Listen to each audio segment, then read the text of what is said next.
At ground zero of the toxic sludge disaster in Western Hungary, emergency crews have been working round the clock to remove the worst of the toxic mud. The sludge, containing a byproduct of heavy metal alumina, flooded the area when the wall of a reservoir of an aluminium company collapsed. The sludge wrought havoc on the nearby villages and towns, destroying nearly 1,000 hectares of land, killing 9 people and injuring 120. Josef's mother, who once lived here, was one of those who were killed when the waves of toxic sludge struck the village. The devastation left hardly anything to recover to remember her by. Ebbe a házba lakott édesanyám, és én így születtem ebbe a házba. Hát ez volt édesanyámat elvitte a víz, és innen néhány 100 méterre találták meg, szegény meghalva másnap. Pali előszobája, mellette odébb ott volt a konyha, és az mögött van a fürdőszobodáig, be se tudunk jutni, már annyian romhalmazzá lett. The next door neighbours didn't survive the disaster. An elderly woman was buried in the ruins, while her husband's body was found many miles away in the centre of a neighbouring city. This once popular fishing pond is totally ruined by the toxic waves. The mud lines on the trees indicate how high the sludge was when it swept through the village. És ez egy nagyon megnyugtató, gyönyörű, szép környezetben volt. Nem hiszem, hogy a környéken ilyen környezetben tó található, mint amilyen ez volt. És ez lett belőle. Most jelenleg durván 3 méter, 4 méter ilyen lugos iszap van benne. The paddock along the pond is now a highly toxic mud pool, and the surviving cattle have nowhere in the village to graze. The flooding destroyed not only properties, but also the mainstay of the local economy, agriculture. Fields stretching for miles are no longer suitable for farming. The flood destroyed most bridges in its path, contaminating creeks and rivers that run through the villages. Officials declared that all life in the red polluted creeks is dead.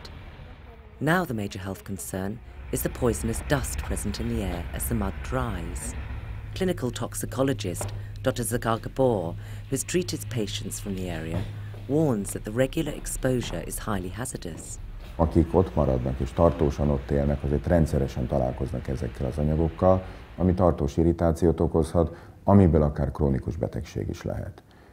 Ugyanakkor a pornak a fémtartalma, hogyha bejut a tüdőbe, és ott átmegy a légzőmembránon, azon keresztül gyakorlatilag a szervezet bármely részébe elutazhat, és mivel nem tudjuk, hogy ezeknek a poroknak a tartós belégzése milyen egészségkárosodást okoz, ezért itt az ember csak tippelhet a jövő szempontjából. The government has allowed hundreds of displaced residents to return home, now that the newly built dikes are complete. However, recent air pollution measurements by toxic experts from Greenpeace indicate that the toxicity is significantly higher than the acceptable level. Government officials planning to move the local people back to the affected villages. We find it totally unacceptable because this toxic mud in a fine dust substance in the air really dangerous for human health, and breathing in it can cause breathing disorders, it can go into the lungs and it can go into the people's blood.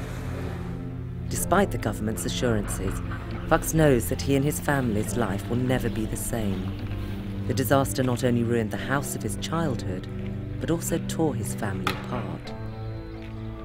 The memorial plaque commemorating the disaster epitomizes the anger felt by citizens across the nation.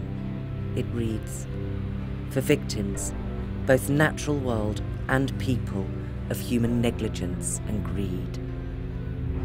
What happened here on the 4th of October is a reminder of the potential danger that the hazardous industrial reservoirs scattered across the country still hold. Snow has fallen on Devonshire and Collantar, but the sludge left its mark here, scarring this place and its people for years to come. On October the 4th, toxic waste spewed out of a reservoir belonging to an aluminium plant. 10 people were killed. Nearly 4 months on, with lives and homes destroyed, just 3 people remain on this street, and memories are still raw. A couple were knocked off their feet and the sludge broke open our gates. They held onto our fence. My son rescued them and took them to our attic. Margit's neighbour lived here. He survived after being winched to safety by a helicopter. But Zsolt Weisz had no time to collect his possessions. We met him in October when he was being treated for burns caused by the sludge. He's now moving into his new home and showed us around. My injuries have now gone. It's harder mentally. Sometimes if I think back, I can't speak. But it is getting better now. Trucks loaded with sludge still move around what's become a toxic wasteland. Crops can't grow here anymore. This is where the sludge breached the reservoir back in October, creating this giant hole and unleashing a river of red toxic waste onto the local community. Now, work is ongoing here to try to make sure a disaster like this never happens again. Soon after the spill, the source of the accident, the Mal aluminium plant, was renationalised. The government says it's changed the way the factory now works and the remaining reservoirs are safe. In the factory, we are changing the technological process. We are going to finish these changes by March. The waste byproduct will be 70% dry and 30% liquid, which is the opposite of what it was before.